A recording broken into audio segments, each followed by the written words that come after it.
유치권 한번 보겠습니다. 유치권. 참 말도 많고 탈도 많은 권리입니다. 그죠? 이 유치권은 우리 말소기준 권리에서 그 특수물건이라고 해서 따로 특수권리라고 해서 따로 분석을 하곤 합니다. 근데 이 유치권 하나도 특수하지는 않고요. 다만 특수권리라고 그 유치권에서 얘기하고 있는 이유는 이 유치권은 등기되는 것이 아닙니다. 그래서 말소기준 권리, 다시 말해서 등기상에 설정된 날짜만으로 그 인수와 소멸을 판단하는 말소기준 권리로는 분석이 안 되는 권리가 이 유치권입니다. 그러다 보니까 특수한 권리다 이렇게 얘기를 하고 있습니다. 자, 유치권의 정의를 한번 볼게요. 그 물건에 관하여, 이게 중요합니다. 그 물건에 관하여 채권을 가진 자가 자기의 채권이 만족될 때까지 그 물건을 계속 유치할 수 있는 권리, 다시 말해서 그 누구한테도 넘겨주지 않아도 되는 권리, 그 권리를 바로 우리는 유치권이라고 얘기를 합니다. 그래서 그 용어에서 알 수 있듯이요, 유치권의 성립 요건은요, 채권과 점유입니다. 그 물건에 관하여 채권을 가지고 있어야 되고요. 그 물건을 채권만으로 되는 게 아니고요. 그 물건을 쥐고 있어야 됩니다. 부동산 같은 경우에는 들어 앉아 있어야 되고요. 그죠? 점유를 하고 있어야 됩니다. 그래서 유치권입니다. 이 유치권이라는 거는 오로지 유치할 수 있는 권리입니다. 굳이 얘기를 하면 이 채권은 그 물건에 관하여, 우리 민법은 이렇게 표시를 하고 있고요. 판례에서는 결련성이라는 표현을 많이 쓰고 있고요. 점유는 적법성을 요구하고 있습니다. 불법으로 점유가 개시됐다라고 한다면 유치권이 성립하지 않습니다. 근데 이 결련성이라는 말이 좀 애매하죠? 그죠? 그 물건에 관하여 발생된 채권. 우리가 쉽게 생각하면 임대차 보증금도 그 아파트에 전세에 들어갔을 때요.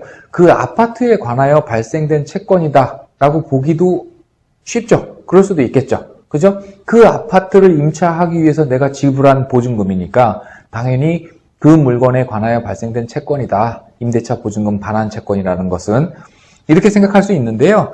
우리 판례는 일관되고도 명확하게 그 임대차 보증금은 유치권의 피담보 채권이 될 수 없다라고 얘기를 하고 있습니다. 그래서 요거를 요 용어로 판단할 건 아니고요.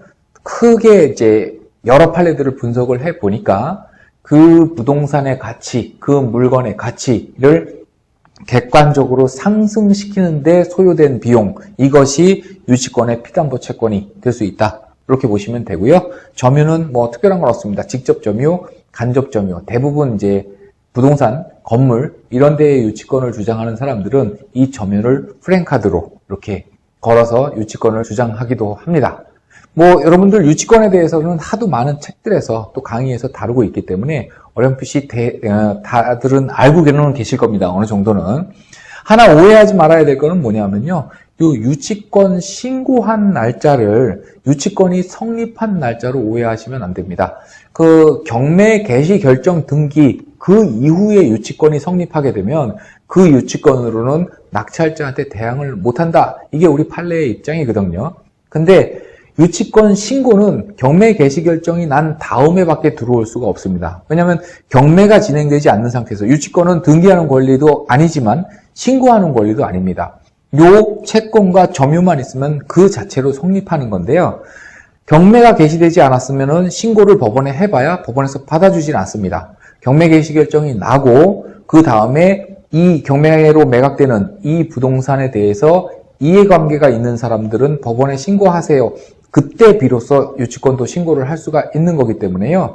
그렇다고 한다면 그 경매 사건에 신고된 모든 유치권은 다 경매 개시 결정 등기 이후에 신고된 겁니다. 근데 이 신고를 성립과 구별 없이 혼돈하다 보면은 요거는 요 유치권은 경매 개시 결정 등기 후에 성립했네. 신고한 거를 이렇게 생각해서 이거는 낙찰자한테 대항할 수 없구나 이렇게 판단하시는 분들이 간혹 계시는데요. 위험한 판단입니다. 사례 봐가면서요 하나하나 좀 따져보도록 하겠습니다. 사건 보시겠습니다. 그 부산시 강서구에 있는 상가입니다. 상가 건물 6억 2,900만 원 감정 잡혔고요. 최저가가 한 번 유찰이 돼서 5억 초반대까지 차감되어 있는 사건입니다. 등기상에 또 임차인의 권리는 평이합니다. 임차인 한 명이 있지만요. 사업자 등록일이 2016년 12월 5일인데요. 등기상 최선순위 설정 권리인 근저당권 2016년 6월 24일보다 더 후순입니다. 따라서 저 임차인이 경매 절차에서 배당을 얼마 받을지, 이 보증금 중에 얼마나 배당을 받을 수 있을지 따져볼 필요 없이요. 낙찰자한테 인수되는 부담은 없다. 이렇게 생각하시면 되고요. 등기상의 권리 한번 보겠습니다. 우리가 등기상 최선순위 설정 권리는 요 근저당이죠. 소위 말하는 말소 기준 권리요. 요 근저당권이 말소 기준 권리고요. 이 말소 기준 권리를 포함해서 이후의 권리 다 소멸되고요. 먼저 설정된 게 있다라고 한다면 그 권리는 낙찰자한테 인수되지만 이 사건에는 지금 먼저 말소 기준 권리보다 더 선순위로 설정되어 있는 권리는 없습니다. 그래서 임차인 인수 안 되고요. 등기상의 어떤 권리도 낙찰자한테 인수되지 않습니다. 매각물건명세서 한번 볼 필요가 있겠죠?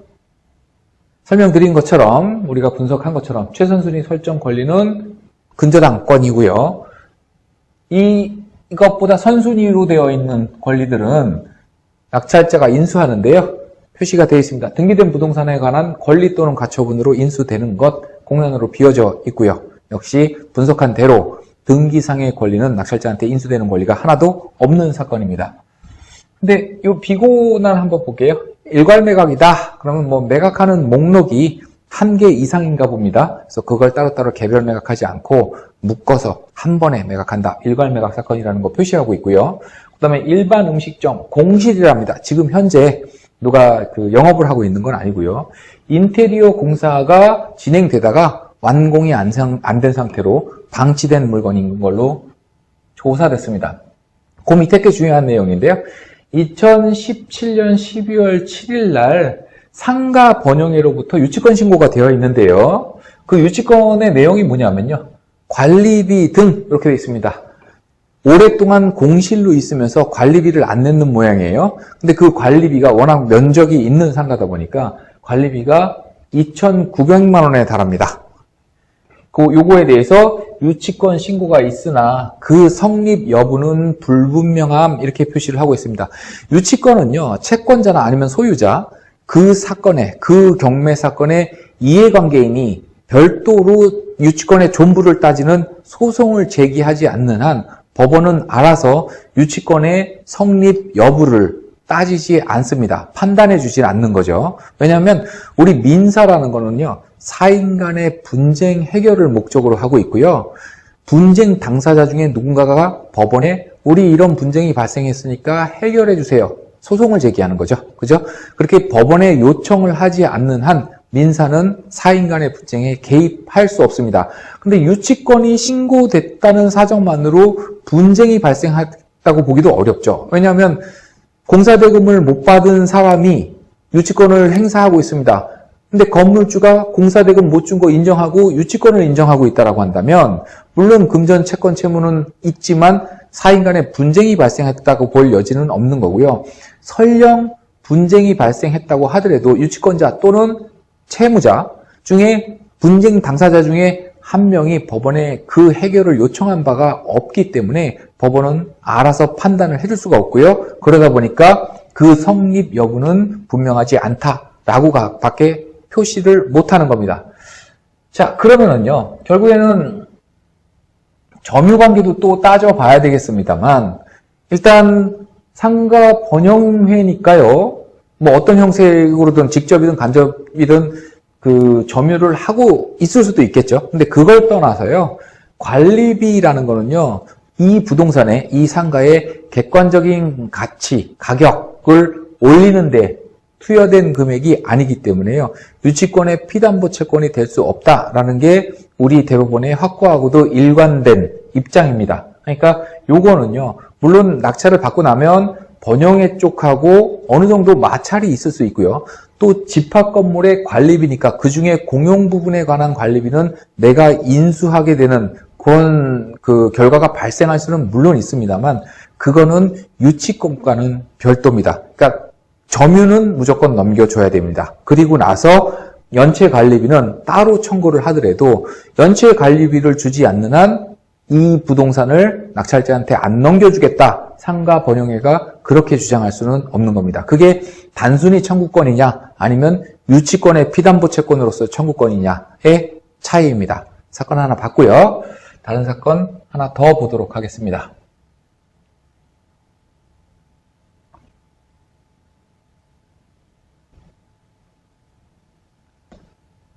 자, 전라북도 김제시에 있는 토지입니다. 토지 감정가가 25억이 넘게 잡혔고요. 절반 가격까지 지금 차감이 되어 있는 상태입니다. 땅이 굉장히 넓어 보입니다. 지금 1940평이에요. 건물은요 0평, 그러니까 토지만을 매각하고 있는 사건입니다. 일단 등기 권리부터 좀 보면은요, 이 이후로도 많이 설정이 권리가 더 되어 있습니다만 소유권이 어떤 기업에서 가지고 있고요. 그 다음에 농협에서 근저당권을 설정을 했고요. 이 근저당권을 강화하기 위해서 지상권을 같은 날 같은 채권자가 설정을 했습니다. 이후에 뭐 근저당 또 가등기도 있고 가압류 쭉 권리가 형성되어 있기는 합니다만 일단 등기상 최선순위 설정 권리 근저당 말소 기준 권리 그렇죠? 그 말소 기준 권리가 제일 선순위로 올라와 있고요. 이 말소 기준 권리보다 더 선순위로 설정되어 있는 권리가 없기 때문에 일단은 등기부 등본에서 우리가 인수해야 되는 권리는 없다. 이렇게 보시면 됩니다. 자, 뭐 이것도 물론 매각 물권 명세서를 봐야 되겠지만요. 우리 그동안 매각 물권 명세서 많이 봤으니까요. 그 매각 물권 명세서 상에 비곤안에 있던 거를 요로 참고사항이라고 해서 떼어놨습니다. 뭐 워낙에 긴 내용이 있기 때문에요. 이거를 다 제가 읽어드리기는 좀 그렇고요. 설명을 좀 드리도록 하겠습니다. 자, 유치권 신고가 있는데요. 유치권 신고가. 지금 소유자가 있고요. 소유자가 있고요. A라는 건설사, B라는 건설사, C라는 건설사, D라는 건설사 여러 그 건설 회사들이 이 경매 사건에 유치권을 신고했습니다. 그래서 이렇게 유치권들이 많게 되면은요, 입찰자들은 겁이 날 수밖에 없겠죠. 그래서 낙찰 가격은 떨어질 수밖에 없고, 그렇게 되면 농협, 선순위 근저당권자였죠. 선순위 근저당권자인 농협은 배당을 받는데 상당한 장애가 발생합니다. 그래서 이 경매 사건에다 이 사람들이 주장하고 있는 유치권이 성립하지 않는다라는 의견서를 제출을 했는데요. 그 의견서의 내용을 한번 살펴봤더니요. 이 내용입니다. A 건설사는요. 유치권 포기 각서를 제출을 했고요. 또 B 건설사, C 건설사, D 건설사는요. 소유자로부터 직접 발주를 받은 게 아니고요. 도급을 받은 게 아니고 이 원청인 A사로부터 하도급을 받은 거다. 그래서 A 건설사는 유치권 포기각서를 제출을 했는데 경매가 진행되는 과정에서 유치권을 주장하는 거는 금반원, 뭡니까? 자기가 했던 말을 뒤집는 걸 금지하는 거죠. 금반원 원칙에 위배된다. 그래서 A의 유치권은 성립될 여지가 없고 B, C, D 건설사는 소유자로부터 직접 도급을 받은 게 아니고 A 회사하고의 어떤 거래관계에 있기 때문에 이건 상행위로 인해서 발생된 거니까 B 회사도 C 회사도 D 회사도 A하고 해결해야 될 문제지 소유자의 부동산을 매각하는 이 경매 사건에 유치권을 직접적으로 주장할 수는 없다라는 의견서였습니다. 농협에서 제출한 의견서는 법리적으로 굉장히 타당한 지금 그 주장이거든요. 그래서 이런 경우에는 물론 농협이 주장하고 있는 내용이 사실이라는 전제로 말씀을 드리는 겁니다만 사실이라면 A도 B도 C도 D도 결국에 소송까지 가게 되면 패소할 겁니다. 다시 말해서 유치권을 인정받지 못할 겁니다. 그래서 이거는 안전한 사건이기는 한데요. 한 가지 좀 제가 말씀을 드리고 싶은 거는요. 제가 만약에 이 농협의 직원이었다고 해야 될까요? 그랬으면은 지금 뭐 농협이 주장하는 유치권 배제 의견은 굉장히 법리적으로 타당한 건 분명히 맞습니다만 저는 좀 다른 방법으로 좀 주장을 하지 않았을까 싶어요. 뭐냐면요. 아까도 살펴봤지만은 이 경매 사건은 지금 토지를 매각하는 사건이거든요. 그죠? 건물은 영평 매각 대상에 포함이 되어 있지 않습니다. 지금 얘기하고 있는 건물이라는 거는요. 이 건물이거든요. 지금 토지를 매각하는데 그 위에 건축 중인 어떤 이게 공장일까요? 창고일까요? 그렇지만 아직 미완성의 건물들이 있습니다. 보시면 뭐 나무도 좀 조경도 해놨고요. 예, 이런 식으로 미완성의 건물이 있습니다. 자, 그러면 이거는 추정컨대 토지 소유자가 토지를 담보로 돈을 농협으로부터 빌렸고요. 그 돈을 가지고 공장을 건축하다가 중간에 부도가 난 케이스가 아닌가 이렇게 보여집니다. 근데 아직 건물은 완공된 상태가 아니기 때문에요. 완공된 상태가 아니기 때문에 그 등기부등본이 없고요. 그래서 경매로 매각을 할 수가 없는 거죠. 자, 그런데요. 지금 말씀드린 것처럼 이 경매 사건은 토지를 매각하는 사건입니다. 건물은 빠지고요. 근데 유치권자들이 투여했다고 주장하는 공사 비용은 어디에 들어간 겁니까?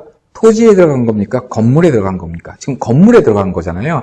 우리나라는요. 토지와 건물을 각각 다른 부동산으로 봅니다. 이게 상식적으로는요. 그 토지에 있고 그 토지 위에 건물이 있다 보니까 하나의 부동산으로 우리는 상식적으로 대화가 되기는 합니다. 예를 들어서 나 시골에 전원주택 하나 멋진 거 하나 샀어 라고 얘기를 하면 그냥 집 한 채 샀다는 얘기인데 사실은 하나를 산 건 아니죠. 토지와 그 위에 주택 적어도 2개의 부동산을 산 거거든요. 그래서 우리는 이걸 묶어서 하나라고 얘기는 하지만 법적으로는요. 서울에 있는 부동산 하나와 부산에 있는 부동산 하나 이 2개의 부동산인 것과 마찬가지입니다. 법률적으로는 등기부등본 따로 있고요. 각각 개별적으로 소유권의 객체가 되기 때문에 그렇습니다. 지금 매각 사건은 토지 매각 사건인데 건물에 투여된 금액, 그 비용을 갖고 유치권 신고를 한 거거든요. 근데 유치권 채권은 결련성이라고 그랬죠. 그죠? 그 물건에 관하여. 그래서 토지에 직접적으로 투여된 금액이 아니기 때문에 토지 매각 사건에서는 유치권이 인정될 여지가 없다. 주장하면 안 된다. 이쪽으로 접근을 했으면 훨씬 더 유치권을 풀어내는데 배제하는데 좀 더 어필할 수 있었지 않았을까. 저는 좀 그렇게 생각을 합니다. 왜냐하면 유치권 포기각서를 썼다. 또 직접 도급을 받은 게 아니라 하도급을 받은 거다. 이 내용은 나중에 또 입증의 문제도 남거든요. 소송까지 가게 되면. 그렇지만 뭐 이거는 토지 매각 사건인데 돈은 건물에 들어갔다라는 거는 입증이 필요 없거나 필요하다고 하더라도 굉장히 간소할 겁니다. 쉬울 겁니다. 그래서 유치권이라는 건 이 사건에서 다시 한번 우리가 상기해야 될 거는요. 그 물건에 직접적으로 투여된 금액, 그것도 결련성이 있는, 다시 말해서 그 물건의 객관적인 가치를 상승시키는 데 투여된 금액이 아니면 유치권의 피담보 채권이 될 수가 없고요. 그런 채권을 갖고 있는 자가 점유를 하고 있어야지만 성립하는 게 유치권입니다.